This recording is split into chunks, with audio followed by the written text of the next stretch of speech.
We sprang forward last week. What was the worst or best part about that for you? I always have memories of childhood when the activation of daylight savings was the first sign of summer and the freedom of long, sunshiny twilight nights outside of school, outside of home, and outside of the tyranny of parental supervision. That's kind of a beautiful way to think about it. Mine's a little more prosaic. I overslept by almost exactly an hour today because of the combination of the time change and the gloomy weather. So that's either the worst part or the best part. The extra sleep was probably to my benefit. Both of you are reminding me of how when I was growing up, we would go to church, and every Spring Forward Sunday, without fail, there's this woman who would hurry into the sanctuary right as everybody else was leaving every year. Donna Rich, I hope that there was still some communion wine left over for you last week. Shout out to Donna. This is Impromptu from Washington Post Opinions, a show that brings you conversations about the news we can't stop thinking about. I'm Drew Goins, author of the Today's Opinions newsletter. And I'm Molly Roberts, a columnist at The Post. This week, we're talking about daylight saving time. It's been a week since the clock sprung forward, and some of us are only now coming out of our time and light-shifting haze to discuss the problems associated with this annual ritual. I love that framing device of us being a little late on this episode, because we were tired. Everybody's tired, though. I mean, the way daylight saving time is currently done is unpopular. 54% of Americans disapproved in a recent Gallup poll. But is there actually a more optimal year-round solution? Is the annual switch really the villain that we've been making it out to be? We're joined today by Post columnist David Von Drehle. Welcome to Impromptu. Great to be with you guys. Thanks for coming. So, it's very easy to hate on switching to daylight saving time. It disrupts sleep. It's associated with more heart attacks and strokes in the week after the switch. This part was really interesting to me. There have even been studies that show that judges on the day after the switch hand out harsher sentences than usual. So let's chat for a minute about why it actually isn't such a no-brainer to do away with this thing that seems so horrible. Molly, David, what are your thoughts? So I think that the question is kind of, should we be springing forward and falling back, or should we be deciding on one or the other? And the answer to those things might be different. Those are all good questions. And I'm going to put in a word here, some suspicion about the actual problem. You know, when you get down to judges hand out tougher sentences the day after the time change, or even these studies around heart attacks and strokes, count me a little bit suspicious of the quality of that science. But having said that, if we buy in that all these horrible impacts are caused by changing the clock 1 hour, keep in mind that the actual sun doesn't change. The actual day doesn't change. It's merely the time showing on the clock that changes. Assuming that all those things are caused by moving the hands on a clock ahead 1 hour, then, yeah, we should come up with a solution, I suppose. The problem is that the American people who supposedly hate shifting back and forth also can't agree on what time they'd prefer. This is a terrific point. I think part of the issue is that it's very difficult for people to just even keep track of which one is which. It was not until preparing for this podcast that I really got down to brass tacks and figured out which one I like, which one I don't like, which one's forward, which one's backward. And this is a very silly sentence, but you make a good point about the immutability of the sun. Because what people really want is more sunlight. It's like a classic example of just paradox of politics where everybody wants government services, but no one wants to pay taxes, right? Everybody wants more sunlight. Everybody wants, rather, earlier sunrises and later sunsets. But in the winter, you're not going to get both of those things. But people don't seem willing to give up one for the other. Yeah, we want endless summer. Surprise, surprise. One thing that I think has been fairly constant in how true it is people like the idea of permanent daylight saving time a lot more when it is just an idea. But then when you actually impose it, which we've done for periods of time historically, they do not like it anymore nearly as much. Yeah, we tried it in 1974 during the fuel crisis, and it was rolled back after one winter because it was so dark in the mornings for people. But people so hated it that we reverted after like the first winter. Yeah, the permanent DST is miserable in the wintertime. The sun comes up around 9:30 in the morning. It's dangerous for kids trying to get to school in the dark. And actually, I think if Americans really want their time not to change, their clocks not to change twice a year, everybody's free to move to Indiana because I don't think they comply with this at all, if I remember correctly. And yet you don't see that exodus from California and New York and Florida to Indianapolis. So Indiana did adopt it a couple of years ago. I hate to shatter your dreams that was their of moving to Muncie, David Von Drehle. But Arizona still does not observe, nor does Hawaii. Both are on standard time. Arizona does not, but the Navajo Nation within Arizona does. So it truly is confusing and could lead to missed flights, I think. The history of it is, I think, what's fascinating. If my school day memory is still correct, it's one of the million ideas that popped out of Benjamin Franklin's head long ago, but it wasn't put into law in the United States until World War I. Right. And the idea, I think, was have people at work longer, more productive, as we tried to meet the demands of a mass mobilization. Saving electricity costs too. Right. Saving electricity. Went off the plan between the wars and back on it in World War II for the same reasons, and have been on it ever since. You could say this is the military-industrial complex at work in our lives. In World War II, it was called just wartime, which I think is terrific. I think if we were trying to turn public opinion against it, then changing it back to wartime might be a way to do that. The history thing is super interesting to me. I looked into it a bit, and it seems the Benjamin Franklin thing may be at least partly apocryphal. I mean, it depends on how you look at it. He wrote a satirical essay about how he was wasting the lovely Parisian sunlight in bed, and he wanted the city to fire cannons at sunrise to wake people up earlier, and then, by the time it got dark, they'd be more ready for bed. But back then, I don't think there was even standardized time. There are these two other guys who apparently they're nobodies, but they were important in making daylight saving happen. The bug guy and the golf guy. The New Zealand entomologist. Yes, okay, that's the bug guy, exactly. An amateur entomologist in New Zealand. And he wanted to collect specimens in the evening hours after he was done with his day job as a postal clerk. And then the golf guy, well, you can guess what he wanted to do with his evening hours.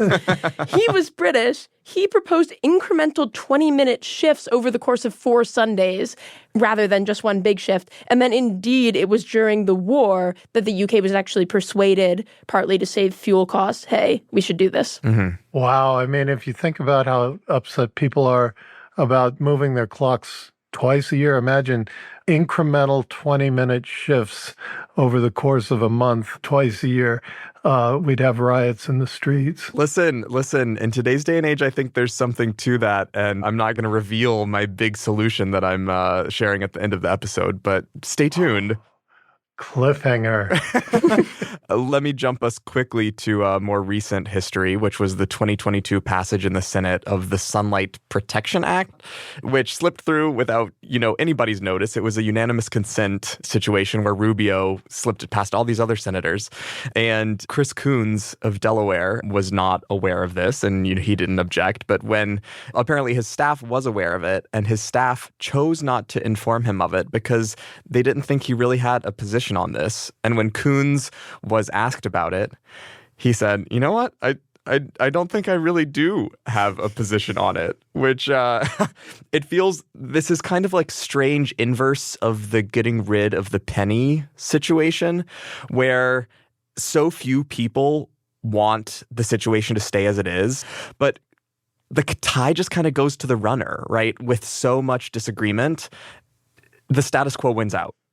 So I thought Chris Coons maybe is a good segue into the question of the geographic element here, because in some states this is going to make a lot more of a difference than in other states. if we got rid of daylight saving times, it would be way worse for some regions, like in New Hampshire, Chicago, very far north. The changes in the day are far bigger than they are somewhere closer to the equator. And you also have east-west as an issue because where you're situated in your time zone changes when the sun rises, of course. Like, we have pretty wide time zones. And so the solution for our wide time zones is subdividing. And then we have time zones where stuff is off by a half hour, 15 minutes, like you have in parts of India, which seems somehow deeply un-American. I'm very opposed to this idea. But I mean, the most effective but also least feasible solution here is to just go back to like a continuous time situation rather than discrete time zones, which was where the world was before railroads came along and you needed to be punctual for things. Okay, now you're going to give away my grand solution. My hat's off to Marco Rubio in this case, because in today's sort of posturing do-nothing Congress, so much comes down to the naming of the bill, and your hat's got to be off to the Sunlight Protection Act. It would have taken a brave senator to come out against sunlight. Yeah, again, I'm going to call it the Wartime Protection Act. Listen, I'm such a strong believer in sunlight that I think it can protect itself without any government intervention. We've been talking about the good, the bad, and the sunny of the current system. After the break, we're going to get into why this is such a personal, even heated topic for people. Don't go away.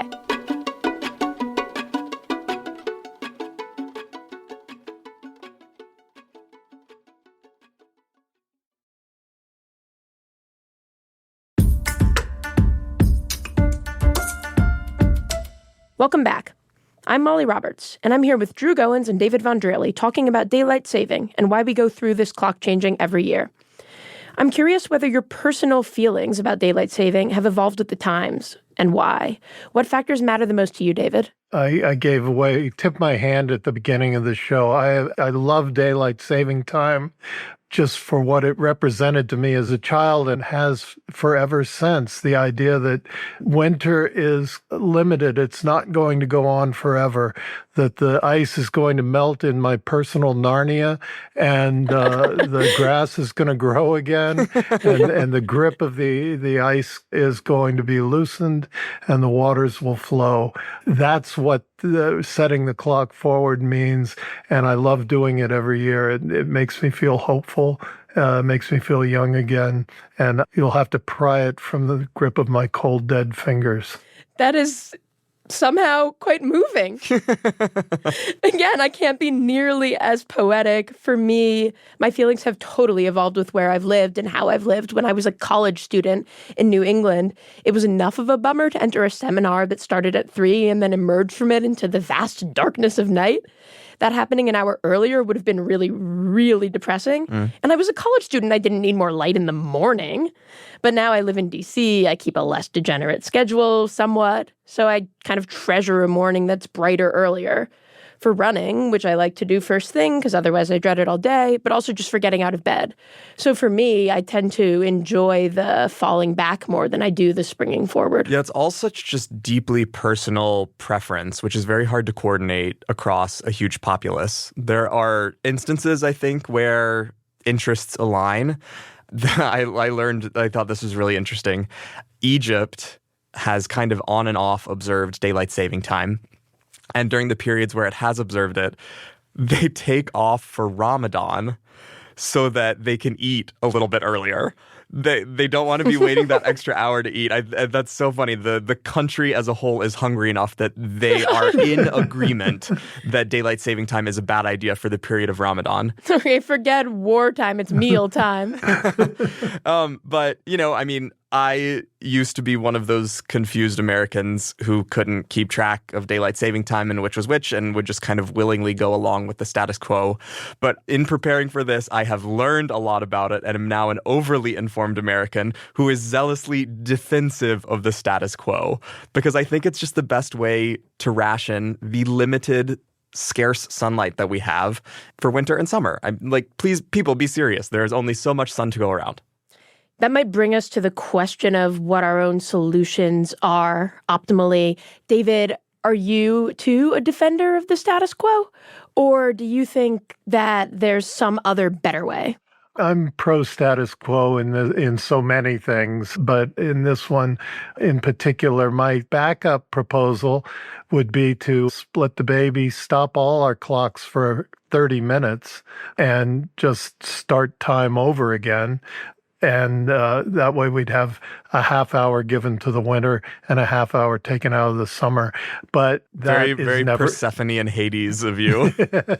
that is never going to happen. That simply underlines the arbitrary nature of the clock superimposed on the reality of natural cycles. You want to give your grand thought, Drew, or you're trying to save yours best for last? No. Boy, do I ever. I'm confident enough in my idea that even if it goes second to last, it'll still be the standout of the episode. Let's hear it. Cannot wait. I have a long-term and short-term plan. Long-term plan in a world where everything is integrated and all time is just automatically reset at these changes rather than having to go to your microwave and do it manually. We take a month, and for each of those 30 days, we jump forward 2 minutes. We're out of sync with the rest of the world, but only for a month. And then we get to avoid that yanking change. Everybody just kind of like gradually slides into springing forward or falling back over the course of a month. For now, however, what people hate is the change. People don't hate daylight saving time once they're comfortably in it, and they don't hate standard time once they're comfortably in that. What they hate is the change. So we need to turn the change from something undesirable into something to be celebrated. Instead of springing forward in the wee hours of Sunday, we spring forward at 4 p.m. on Friday. Everybody goes home an hour early. It becomes this big jubilee. Nobody loses sleep. It's a big party. This is like, leap day, but we get it once a year. It's a sunshine protection party. Sunshine protection party. All right. That's my idea. Okay, let me pitch you something maybe even a little more deranged than that. So what we're all looking for, I think, is for the sun to be at its highest wherever we are at noon. And that's how things were for most of the 1800s. There were sun times, quote unquote, on conflicting clocks all across the country. Okay, so we can go back to this old-fashioned convention because of newfangled technology. Our phones know exactly where we are. Atomic clocks are getting more and more accurate, more and more advanced. GPS is better. So why can't the time just change as we move so that wherever we are, time updates where we are and noon is always when the sun is highest? Why can't our text messages, our emails, our Outlook schedules just translate our dinner dates and our work meetings from the time zone of the person who sent them, this hyper-precise time zone, to the time zone of the person who received them? And all this would evolve throughout the year. The slightly less insane version of it is not to make the gradation millisecond by millisecond, but move in like 15-minute increments all across the country. So that's my pitch. I do not think anybody will want to adopt it. It is nonetheless a beautiful, deeply unserious idea. It's very American. Talk about individual freedom, the right to have time be entirely personalized. I've got some questions about when airplanes arrive at airports and things like that, but let's leave that aside. I don't know. The arrival time changes as they're landing. So we're out of time. It's actually an hour later than it might feel, and we need to wrap up. It was so great talking to both of you. Thank you, Molly. I've enjoyed it. Bye, DVD.